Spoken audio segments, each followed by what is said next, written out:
Be with us, Heavenly Father. Cover us with your Spirit, O Lord. Help us, O Father, to have our minds on It's been worth it all. It's been worth it all. Through all life's trials, His grace has been all sufficient, and it's been worth it all. It's been worth it all. It's been worth it all. Through all life's trials, His grace has been all sufficient, and it's been worth it all. It's been worth it all. It's been worth it all. Through all life's trials, His grace has been all sufficient, and it's been worth it all. It's been worth it all. Amen. It's been Praise the Lord. worth it Bless the Lord. all. Through all life's trials, His grace has been all sufficient, and it's been worth it all. Touching Jesus is all Praise the Lord. that matters. Then your life will never be the same. There is only one way to touch Him. Just believe when you call on His name. Touching Jesus is all that matters. Then your life will never be the same. There is only one way to touch Him. Yes, O Lord. Just Hallelujah, believe hallelujah, Lord. when you call Lord, on help us, O His Lord, to name. believe, O Father, to be obedient, O Touching Lord. Jesus To touch you, Lord, is with our obedience, O all that Father. And with faith, O matters. Lord. Then your life will never be the same. There is only one way to touch Him. Just believe when you call on His name. I am blessed, I am blessed. Every day that I live, I am blessed. When I wake up in the morning till I lay my head to rest, I am blessed, I am blessed, I am blessed, I am blessed. Every day that I live, I am blessed. When I wake up in the morning till I lay my head to rest, I am blessed, I am blessed, I am blessed, I am blessed. Every day that I live, I am blessed. When I wake up in the morning till I lay my head to rest, I am blessed, I am blessed.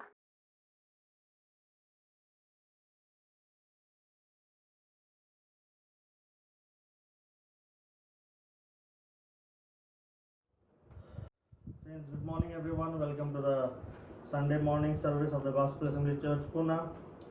It's true, we are blessed every day that we wake up till we lay our head to rest, if only we learn to have an attitude of gratitude and thank God for all that He is doing and has done for us, we'll be blessed. Well, we were supposed to have in-person meeting today in church, but I think so the Lord wanted it otherwise. The authorities on Friday evening, they reimposed the restrictions only on weekends. Like they had eased out the restrictions last Monday, and then they thought the weekend rush might increase the number of people getting infected, so they imposed a weekend lockdown, and I don't know how long this will last, but that's why we're going to have an in-person meeting in church today, this morning. But I think so if the weekdays are all open, we can have the church meeting on Friday, and we'll keep the local saints posted about the Friday service. But we don't want to stop what we are doing. The Lord has called us. The Lord has called us to get together. If it means get together virtually, so be it for some period of time. But I hope that, as we were talking about last time, that we will have our zeal, we will grow in our zeal, we will grow in our love for the Lord, we will grow in our commitment. This pandemic shouldn't take us away from God or make us to compromise with the world, but the pandemic needs to draw us closer to the Lord. Get our zeal renewed and get our hearts attached to God, our minds transformed, our love once again on fire for the Lord. And if that is happening in our lives, I think we are on the right path. We are still on the narrow way.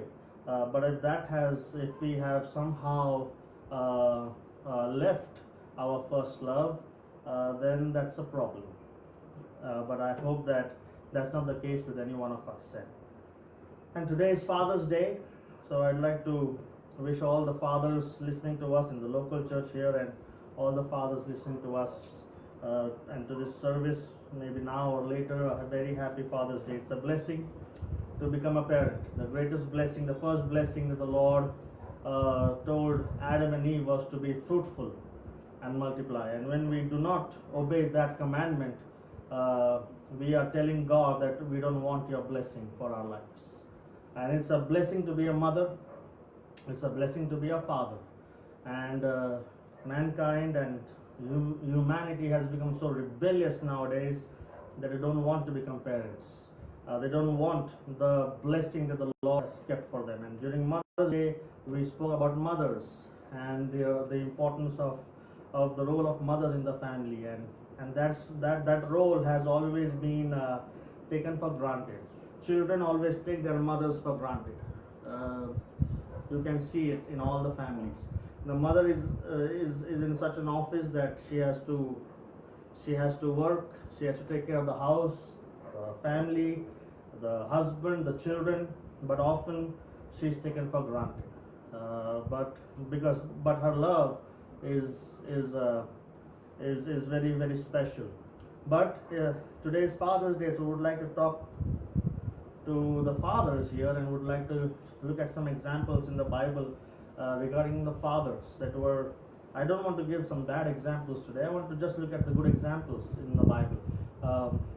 We all look at the negatives a lot, but sometimes looking at the positive helps us more than looking at the negatives. We need to look at the positives more often than we look at the negatives. If I want to love a person, I want to look at the positive in that person, because everyone has something positive in them. But the fall did something or changed marred our image, that we always want to look at the negatives and the weaknesses of the people around us. And we even look at the weaknesses of the people and God's saints mentioned in the Bible. But God's not like that. Even though they had weaknesses, God never brought up those weaknesses again. And that's why I want to look at some of the fathers here.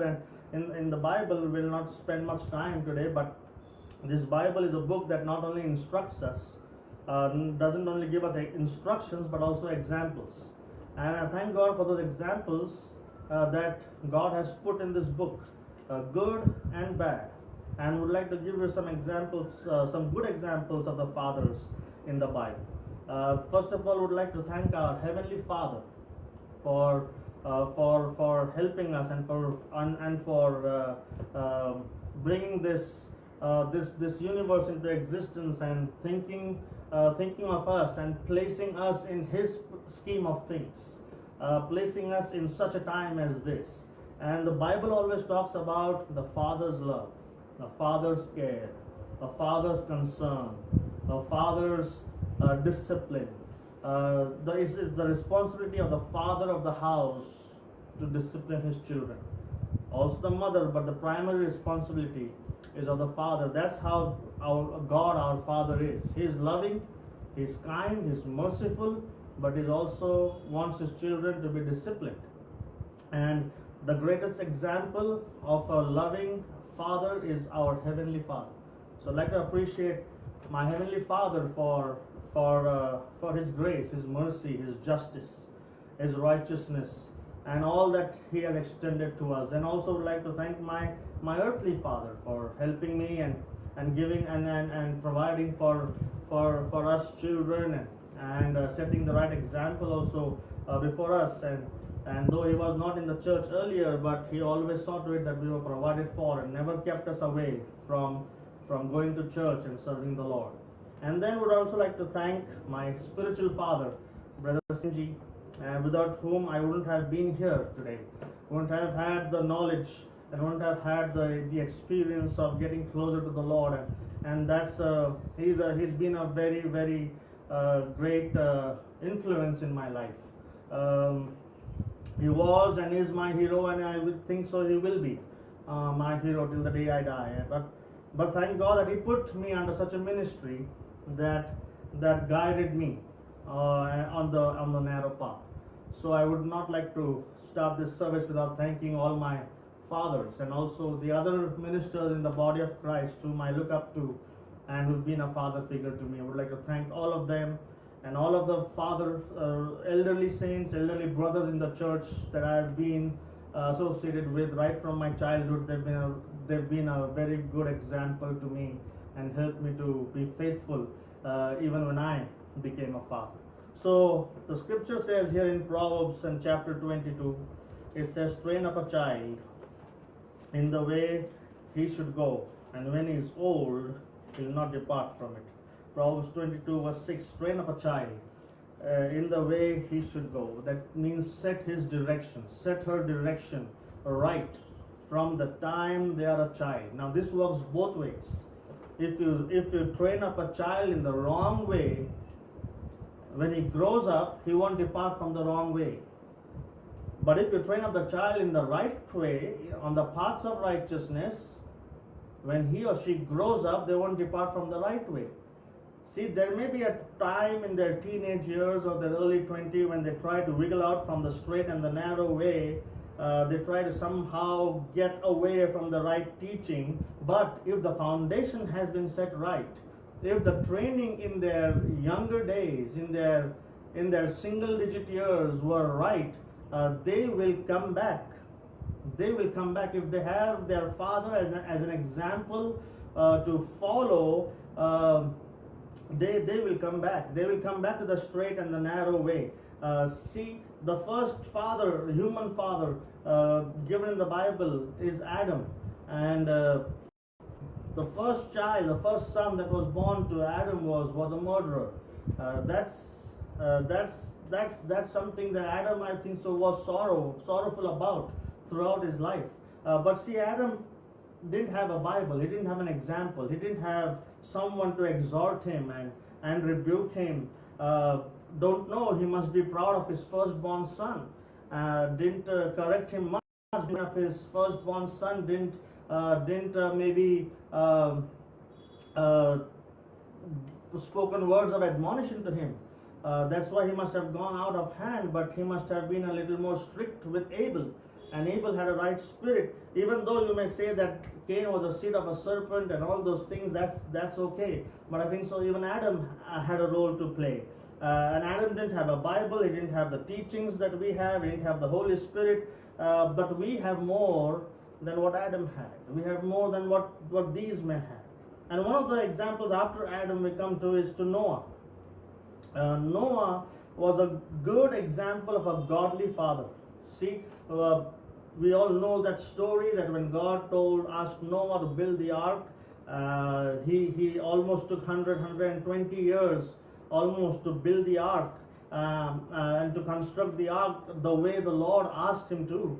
And he had his 3 sons with him, their 3 wives, and his sons had seen their father preaching for almost 120 years. Just imagine, the scripture in 1 Peter, I believe, the 2nd chapter, calls Noah the preacher of righteousness. He was a preacher. He had a message that he thought the world needs to listen to and get saved from the judgment of God. And he did that day in and day out. He did that for 120 years. That his children, his sons, saw their preaching and preaching the righteousness of God, preaching the judgment of God. And for 120 years, those sons never saw a single man or a single woman join their church. Their church was an 8-member church for 120 years. Just imagine. Noah, his wife, 3 sons and their wives. That was the only number of people they had. He could have increased the number if he had to lower his standard of preaching. There were other preachers, I believe, during Noah's time who had big churches in their house than Noah had. But Noah did not have a big church, and his children saw that. And some others must have told Noah that, Noah, you preach a very high standard of righteousness. See, it's too high. You must compromise a little bit. Just lower your standard of teaching. Become a little inclusive. Become a little accommodative for people to come and join your church. See, because at that time the scripture says that people did that was right in their own eyes. And Jesus said the last days will be like the days of Noah. And even today, we see people doing what is right in their own eyes. Everybody thinks that truth is subjective. They will do what they think is right. But Noah did not lower the standard. His sons saw that, and that their father never lowered his standard of righteousness, even if nobody joined their church. What an example. What an example of a godly father. And he did that not for 10, 20, 30, 40 years. He did that for almost 120 years. And do you know that we all are the children of Noah as much as we are the children of Adam? Because of Noah, we are here today. Because everybody between Adam and Noah either died or was been killed in the flood. And we are here because of Noah, and I would like to meet Noah in the kingdom and shake his hands and thank him for his faithfulness, for what he stood for, and for how he preached. He is an example to all the preachers, godly preachers today, that never lower the standards of your teaching, never stop teaching. He only had, I think so, one message: a preacher of righteousness, preaching about the coming judgment, the coming flood that God would send on this world, a coming judgment that no one had ever seen. And he preached that message day in and day out. And if the last days are going to be like Noah's days, if there is a church that will be used by God in the last days, we need a minister that will be like Noah in that church. And if there are families that will be faithful to that church, we need fathers in those families like Noah, that will keep their family under the umbrella of God, being an example to their family. It takes a father like Noah to keep a family united under Christ. united under the word of God. We need more fathers like Noah in our days. And just imagine all three sons of Noah, they were grown up sons. They were not just 7, 8, 9-year-old sons. They were grown up. They were married. And these three sons followed him, helped him build the ark. See, the ark is a type of a church. Noah was building a church. It takes an example and it takes faithfulness to God's word to build a true church. See, it's not just, church is not just built with words. The church is built with an example. Jesus was an example to build the first century church. And we need to be examples if we have to build the true church. And if we were in Noah's time, would we have invested our lives in building the ark? Let's ask ourselves that question. Because the ark was the only thing that stayed when God's judgment hit the earth. Do we believe that the church is the only thing that will stay when God's judgment hits this earth? As the scripture says, the woman fled into the wilderness where she was nourished for 3.5 years. The church age will come to an end, yes, but before it comes to an end, it will be an ark that will absolutely protect God's people from the wrath of God that is going to hit this earth. So I believe that the church will be like an ark in the last days, and that's why I will invest my whole life to build the church. Whether it was good weather or bad weather, Noah and his family were there to build the ark every day. And I praise God for a father like that. Not only earned the respect of his sons, but also earned the respect of his daughters-in-law.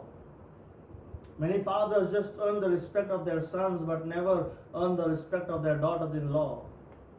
But he was an example. He earned the respect of his daughters-in-law. Also, he committed a mistake later. We read that he got drunk and he laid. But that's something that happens. I mean, he slipped. Just imagine he did a great work for God.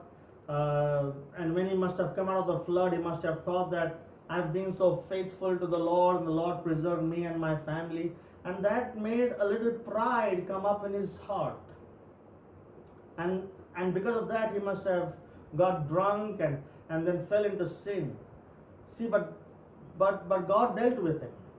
God dealt with him, and I'm sure Noah must have repented. And no doubt because of that, here in Ezekiel, the 14th chapter, if you turn with me to Ezekiel and chapter 14, when now Ezekiel almost was writing this 500 to 600 years before Jesus, and around 2000 years after Noah. And here in Ezekiel chapter 14, when here in verse 14, Ezekiel 14 and verse 14, God is talking about three men, Noah, Daniel, and Job. See, during Ezekiel's time, 500 to 600 years before Jesus and around 2000 years after Noah, when God thinks of a few righteous men, until that time he thinks of Noah. He didn't think of Noah's sin. He didn't think of Noah's slip up. He didn't bring out Noah's weakness, but he thought about Noah's righteousness. See, the first man on that list is Noah, and then Daniel and Job. God ignored his slip up, but God brought up his righteousness. There was a righteous man God could boast about 2000 years after he died. What a great example. And that's what God says. Though these three men, Noah, Daniel, and Job. And the second example I would like to talk about is Job here. Daniel, we all know that he wasn't married, so he didn't have an experience of being a father, but I think he was a father figure to most in the captivity, to most of the children of Israel being taken captive. But Job was a man who was married, and we all know here, I'm not reading the scriptures, but we all know here in Job, when God wanted to point out one man to Satan in the whole earth, there were a lot of people in the earth at that time, lot of righteous, self-righteous people, a lot of people that worshiped the Lord and knew about God. But when God wanted to point out one man to Satan, the whole earth, he took the example of Job. There were a lot of self-righteous people that thought that they were serving God, that thought that they knew God, and three of them we see in the book of Job. Job's miserable comforters, his three friends, Eliphaz, Zophar, and Bildad. We see them. They were righteous, but God didn't point to Eliphaz or Zophar or Bildad. Though they were righteous, though they perceived themselves to be godly, but when God had to show, because when Satan told God, when God asked Satan, "Where were you?" He said, I was going to and fro from the earth, God, but you don't have very many righteous people on the earth."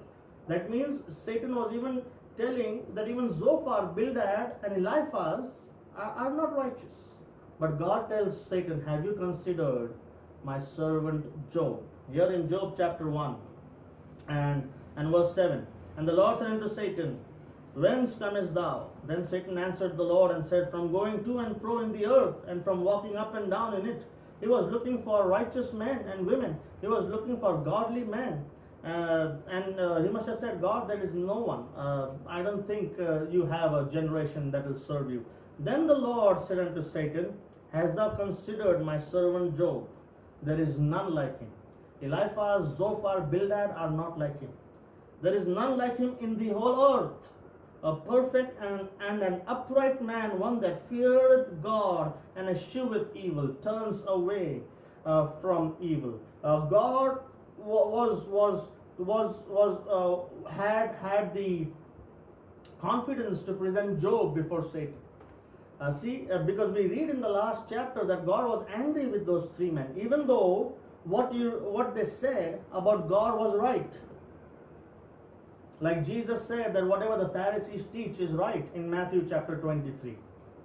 Read Matthew chapter 23 and verse 2 or 3. He says that whatever the Pharisees teach is right. You should observe it and you should do it. But you know what he said? But they do not practice what they say. Let me keep a finger here in Job and let's turn. Let me see if I am right on the scripture, because I don't want to misquote it. Here in Matthew and chapter 23, is it? Yes, Matthew chapter 23, and he says in verse 1 onwards, "Then spake Jesus to the multitude and to his disciples, saying, The scribes and the Pharisees sit in Moses' seat. And therefore whatsoever they bid you, observe." Think on those things and do it, because they teach right. But you do not go after their lifestyle. Don't follow their works. Don't follow their example. They teach. So this just shows us that there are millions of people who teach right but who do not live right. Zophar, Bildad, and Eliphaz taught good things, but they didn't live a godly life. And Jesus told them, and Zophar, Bildad, and Eliphaz were the Pharisees of Job's time. They were the Pharisees during Job's time, because the Pharisees said a lot of right things but never lived that way. And Job's three friends were the Pharisees of Job's time. Their lives were not right, but Job was different. When Satan condemned everyone on the earth because of how they lived, God told Satan, "Have you considered my servant Job?" See, what I want to say about Job is that he had 10 children. He was a father. I think 7 sons and 3 daughters. And they respected him. Job lived a life, a godly life. His life was an example for his children, because we see that his children were grown up and they lived independently. They had their own house. Some of them must have been married, and they had their own house, because it says here in Job chapter 1 and verse 4, "And his sons went and feasted in their houses, every one his day." That means they celebrated their birthdays. I mean, they had a birthday every month maybe, or 2 birthdays every month. And Job sent and called for their 3 sisters. And the boys called for their 3 sisters to eat and drink with them. And it was so, when the days of their feasting were gone about, when all their partying was over and get together was over, that Job sent and sanctified them, and rose up early in the morning and offered burnt offerings according to the number of them all. See, when Job called, when he told sons, daughters, come to my home, they didn't say, oh no, we're not coming. They came. They respected this man, and he offered burnt offering. That was one of the way you could atone for someone's sins during that time. And he didn't get a bad report about his children. No one told Job that, oh, I saw one of your sons drunk and was fallen in the gutter. I saw one of your daughters moving around with a ungodly man. He didn't get a bad report about his children. But he says, let's read verse 5 very carefully. He says, he rose up early in the morning, offered burnt offerings according to the number of them all. For Job said, it may be that my sons have sinned and cursed God or renounced God in their hearts. This Job did continually. He says, it may be they must have sinned in their heart. Can you imagine a father being so concerned that his son or his daughter must have sinned in their heart? Not just in their actions. We have a hard time correcting our children's actions. But Job, he even thought about the thoughts that those children may be having in their hearts. God, forgive them if by any means they must have renounced you, or they must have just not believed on you, or just kept you aside, thought ill about you. God, forgive them. No wonder God could point out this man to Satan.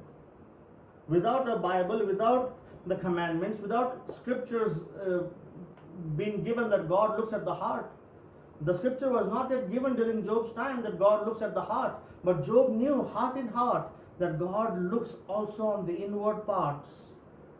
See, my children must have had a rebellious thought in their heart. Job was a godly man because he was a godly father. He was an exceptional example to his children by the way he lived, not just spoke. Many of us fathers, we only instruct our children, but we never are an example to our children. We need to be examples. He lived, his life attested his talks, his testimony. Let me show you some examples of Job's lifestyle. Here in Job chapter 31. Look at the way he lived.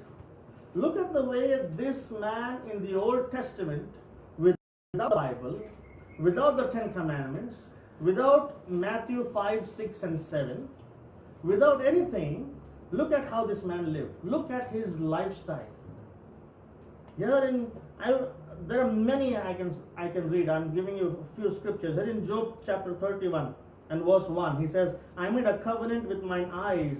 Why then should I look upon a woman? Why? He says, that time, he says, I don't want to go to a woman and then commit adultery with her, and even if she's okay with me, even she's not forced and she's willing. He didn't talk about adultery, committing adultery physically. He said, I don't even want to think about committing adultery with someone. Jesus said, even if you think lustfully against a woman, you've already committed adultery. And the 10 commandment that thou should not commit adultery was not even given. Those 10 commandments were not given. But he said, I will not even look with lustful thoughts against to any woman. He says again in verse 4, doth not God see my ways and count all my steps? He says in verse 9, if mine heart have been deceived by a woman, or if I have laid at my neighbor's door, let my wife grind unto another, and let others bow down upon her. Said, let it happen to my wife also. I mean, just look at him. Long before the law was given, long before all those scriptures. And then verse 13, he says, if I despise the cause of my manservant or my maidservant when they contended with me, he took care of his servants. In verse 16, he cared for the poor, if I withheld from the poor their desire. In verse 21, he cared for the fatherless, the orphans. He says, if I have lifted up my hand against the fatherless, when I saw my help in the gate. Then in verse 24, he says, if I have made gold my hope. He did not put his confidence in his bank account, in his investments, and in worldly riches. He was not proud because he was number one on the Forbes list of the most richest men in the earth. He was the richest man on the face of the earth. He was. But his confidence was not in his riches. His children saw all these things. They didn't only hear, they saw their father live like this. In verse 29, he says, if I rejoiced against the destruction of him that hated me. He says, I did not rejoice when my enemy fell down. Or if God judged my enemy, I didn't rejoice. I didn't rejoice. Can you imagine growing up with a father like this? I think he was a great example of a father. See, when his enemies, when the people that hated him, when those people were judged, and when they came down and when they were brought low, he told his sons, let's not rejoice, but let's pray for them. If need be, let's go and help them. That was the spirit this man had. He says, I had never rejoiced at the destruction of mine enemies. Verse 33, he says, if I covered my transgressions as Adam did, by hiding my iniquity, he says, I did not blame others. He said, I didn't hide. He did not hide his sin. He did not. He did not. He says, if I came face to face with my sin, I accepted it. That was a man. That was Job as a father. What an example of a godly father. There are many examples I can give you, but let me end with an example about Abraham. Let me give you one scripture about Abraham. We knew that God called him and told him that I will bless you and make you a blessing in Genesis chapter 12. But here in Genesis and chapter 18, God makes a statement about Abraham. Genesis chapter 18 and verse 17, the Lord said, shall I hide from Abraham that thing? This is God talking about judging Sodom and Gomorrah. He says, I will not do it unless I tell Abraham my servant. Seeing that Abraham shall surely become a great nation and a mighty nation, he did not yet become. This promise was not yet fulfilled. And all the earth shall be blessed in him. For I know him, God said. I know him. What do I know about Abraham? That he will command his children and his household after him, and they shall keep the way of the Lord to do justice and judgment. See, why did God tell Abraham all his secrets? Doesn't the scripture say in Psalms 25 that the secret of the Lord belongeth to them that fear him? And God told Abraham his secret. And one of the reasons why Abraham became God's intimate friend, here it says, for I know him, God said in verse 19, that he will bring up his children in a godly way. He will command his children and his household after him, and they shall keep the way of the Lord and do justice and judgment. See, and then after he does that the Lord may bring upon Abraham that which he hath spoken of him.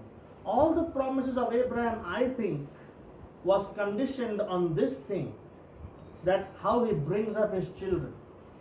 If Abraham had failed to bring up his children in a righteous manner, he wouldn't have experienced the fullness of the promise that God promised him in Genesis 12. That's what the scripture lets me know. That promises in Genesis 12 was conditional. Saints, God's promises are conditional. Even the forgiveness of our sins. The scripture says in 1 John chapter 1 and verse 7 or 8, he says, if we walk in the light as he is in the light, he will cleanse us. His blood shall cleanse us and cleanse our sin. So there's a condition that I need to walk as Christ is in the light. I need to walk. That's a condition here. And that's what the condition about Abraham was, that God knew that he'll bring up his children well. And God said, I have chosen Abraham not just to become a blessing to the world. No, that will come later. But first of all, he has to do something else. I have chosen him to command his children, not advise his children. The scripture says he will command. We give advice to our children. No, we have to command them when they are with us, living with us in our home. We have to command them to do that which is right. And what does he? Why does he command them? What does he command them? That take care of me, always help me whatever I do, or when I'm old, you have care of me. No, let's see. That was a selfish. That's a selfish desire that many parents have. Oh, my children will take care of me. No, Abraham did not have that. He didn't teach his children that. The scripture says that he will command his children and his household after him, what? That they shall keep the way of the Lord and do justice and judgment. Not do something for him, but to keep the way of the Lord, to be upright. Abraham commanded his children, and then he was blessed. And in the scripture says in Galatians chapter 3 that all the promises of Abraham belong to us, and we are a part, and we inherit those promises through the Holy Ghost. This promise of Abraham also is for us, that we also can be blessed. We can become a blessing to every family that we touch, every family that we go to, every person that we meet, every person that you fathers meet. They will be blessed, because we also inherit the promise of Abraham through the Holy Spirit, that we will leave goodness. The scripture says in Psalms 23 that goodness and mercy shall follow you all the days of your life. Won't it be good that if we go to some home and we spend some time there, and when we leave goodness and mercy in that home? Then we meet another family, we meet them, we leave goodness and mercy with them. Because the goodness and mercy of the Lord follows us where we go. And that's something we get if we will be faithful to our responsibilities as fathers. It's a very, very important office, very important responsibility. And then when Isaac was almost 25 years old, just imagine this man taking up his son, a 125-year-old fragile man, telling a 25-year-old young son that lay down on the altar, Isaac, I'm going to tie you and I'm going to kill you because God told me to do it. How many of our 25-year-old sons will do it? But Isaac did it. He loved his father. He saw something in Abraham that he didn't see in the world around him. That 25-year-old strong boy submitted to a 125-year-old fragile dad. All because he commanded Isaac in the right way. Isaac was trained up in the way he should go. Thank God for these examples. Thank God for the Bible. Thank God for His Word. I really appreciate the Lord for these words, and these words are a blessing to me. And saints, let us be examples as fathers. The first place to be an example is our home. If we are not an example there and we try to be an example outside, it's not going to work. We'll be Pharisees. The first place a godly father, a godly mother can be an example is their home, their own family. Let's start from our home. And then let's see how God uses us to even bless others when they come in touch with us. Thank God once again for everything. Let's meditate on these things, saints. We need godly fathers in these days. It's very, very, very essential. Yes, some of us may not be having him. That's why even Paul stresses it so much in the New Testament church, that even an elder must be a husband of one wife. Doesn't say that an elder must be a husband of a godly wife. Sometimes the wife may not be godly. So what? But he must be a husband of one wife, and his children must be in subject to him. That's something that Paul told Timothy and even Titus. And that was so much of stress was given on fathers being an example. And since let's strive for that. Let's ask God's help. We can't do it on our own. We are not strong. We are not wise. We are not. It's not by power. It's not by strength. It's not by reading books on parenting. It's not by attending seminars. It's not by watching YouTube videos. It's not by doing all those things that you'll become a godly father. It's by asking the help from God alone that will help us to become a godly father. What books did Job read about parenting? What books did Noah read about parenting? What YouTube videos did Noah watch? What seminars and what classes did Noah attend? What marriage life class did Noah have? Nothing. He had God.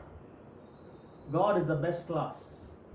And we need to teach our children that Mr. Google is not supposed to give them the answers. Mr. Dad is supposed to give them the answers. And if dad doesn't know the answers, then the child and the dad needs to go to God to get the answer. Our children respect Google more than they respect their fathers. Our children trust Google more than they trust the Bible. What a sad generation we are living in. Let's be the right examples for our children, that the first point of contact that they will come to is their fathers or their mothers or the ministry in the church. The first thing, not Google, not their friends, not the ungodly teachers outside, but a godly example. Let's be examples to the people in the church. Older women, the scripture says, be example to younger women. They shouldn't run when they see you coming. They should be happy when they see an older sister coming. They shouldn't run when they see an older man coming to them. They should be happy that they will get some pearls of wisdom when they talk to an elderly saint in the church. Let's be example to our home, then the saints in the church, and then to the people outside. Jesus said, you shall be a witness in Jerusalem, in Judea, Samaria, and then to the uttermost parts of the earth. Let's get our circle right, and the Lord will help us. Thank you for listening. Thank you for your patience. I hope that this lesson will be a benefit to all the fathers and would-be fathers, and I hope that younger men, younger women will take up this responsibility and not tell God that I don't need your words. Don't be rebellious, younger generation. Do not be rebellious. Otherwise, you'll face dangerous days ahead. Submit to the word of God. You don't need a psychiatrist. You don't need a doctor. You young people need God. Come to God and you will be blessed. Amen. Let's all pray for the needs in the church, in the body of Christ. Let's all pray for the sick, the weak among us. Let's all pray that we don't enter into the third lockdown. I think we won't be able to handle another lockdown. Let's pray that the Lord helps us and gets this pandemic away, and only His hand can stay it. No enough amount of vaccinations or masks can. We need to do that, but we need God to help us. Let's pray and ask God for His hand of protection and His hand of provision to be with us, and above all, help us to have a closer walk with Him. Let's pray for Brother and Sister Senji. Let's remember them in our prayers. They've sent their love and their greetings.